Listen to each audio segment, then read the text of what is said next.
જય સ્વામિનારાયણ. આજના દર્શન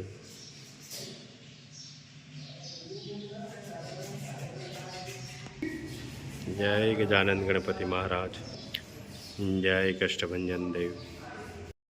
ગુડ મોર્નિંગ. જય સ્વામિનારાયણ, જય સિયારામ, જય શ્રી કૃષ્ણ, જય માતાજી. ઓમ નમઃ શિવાય. સત્યમેવી જયતા સિદ્ધેશ્વર મહાદેવની જય. જય સ્વામિનારાયણ ભાભી. જય સ્વામિનારાયણ. ભાભીના ત્યાંથી ગાજર આવ્યા છે. અને શું બનાવવાનું છે ભાભી? ગાજરનો હલવો. ગાજરનો હલવો. જો દેશી ગાજર આવી ગયા છે. હા, અને ગાજર ખમણાય છે અને હલવો બનાવવાનો છે ગાજરનો. કેમ બા? અને અમારે વાહ ભાઈ, અને અમારે ટીણાભાઈ ભેળ બનાવે છે. મારે કાંઈ ખાવાનું ન હોય એટલે ઘેરે ઘેરે બનાવે. હા, જો ટીણાભાઈ ને આમાં પાછું શું છે કે ચટણી થોડી થાય નહીં. ઓહો, આમ તો જો બાવું લાખું ભર્યું છે. કાકાને કીધું મેં તો વધારે બનાવી દો એમ. હે, કાકાને કીધું વધારે ચટણી બનાવી દેજો મને. અને કેવું એક બાટલો ભરતો જાય છે આપણે નહીં હો. હોસ્ટેલે ભેળ ખાવા. નહીં. હે, ના તો અમે આઈથે બનાવી દઈ. એવું છે?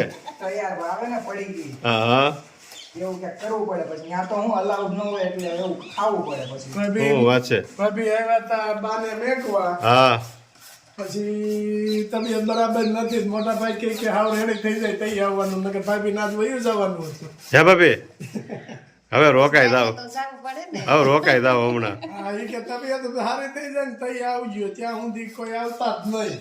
ગાજરનો હલવો બનાવે છે. હા, જો સરસ હલવો તૈયાર થાય છે. જો મસ્ત ગાજરનો હલવો. ગાજરનો હલવો.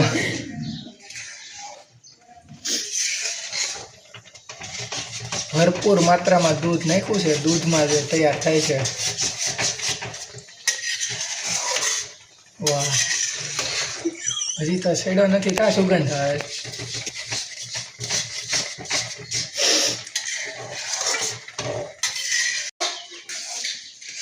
આ દેશી ગાજરનો હલવો તૈયાર થઈ ગયો છે. સરસ શેકાઈ ગયો છે. પાણી બધું ગળી ગયું છે. સરસ સરસ. દેશી ગાજર હોય ને એટલે પીળો થાય. સ્વાદમાં કઈ ફેર પડે કે એવું નહીં? નહીં, આ દેશી ગાજરનો સ્વાદમાં સરસ થાય. ઓલો નાનો હલવો થાય ને એ છે મોળો લાગે. અત્યાર લગી તો લાલ જ ખાધો છે. હવે આ ટ્રાય મારું છું. દેશના ગાજર હોય ને પીળો હલવો થાય. સરસ સરસ મસ્ત તૈયાર થઈ ગયો છે. જો ગરમા ગરમ હલવો તૈયાર થઈ ગયો છે ગાજરનો, અમારે ટીણાભાઈ માટે. કેમ છે ટીણાભાઈ હલવો? ગરમા ગરમ મજા આવે ને? હે, એમાં તારા મામીના ગાજર છે વાડીના. હે, અને બાળકો અહીંયા ખાય છે. ઓલા વીઆઈપી બાળકો અહીંયા બેઠા નહીં.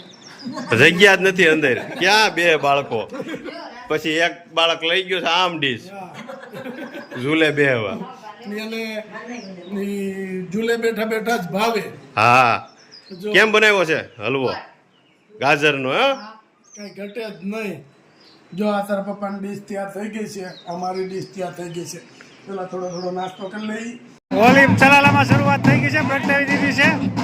સમય છે 9:20 સાંજના.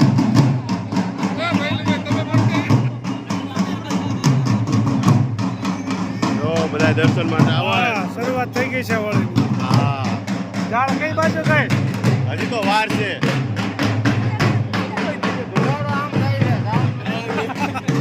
અંબાલાલે આગાહી કરી દીધી હો, પણ હા, સારું વરસ થાય એમ. પણ હાથે પૂનમ નો હોય ને. કાલ છે ને પૂનમ. આજે અંબાલાલે આગાહી કરી, સમાચાર આવી ગયા હતા. હજી ઝાડ થાય કઈ બાજુ થાય પછી ખબર પડે. જય સ્વામિનારાયણ. ચલાલામાં હોળી પ્રગટી રહી છે. ઝાડ ઉગમણી ગઈ છે એટલે વરસાદ બહુ સારો થાય. અને એ અરુણભાઈના ખેતરમાં જ હારો થાય. ઉગમણી બાજુ આવ્યું ને એનું ખેતર. બધી સેમ ઉગમણી બાજુ. જોરદાર વરસાદ પડશે. અને આગાહી આગાહી જોરદાર.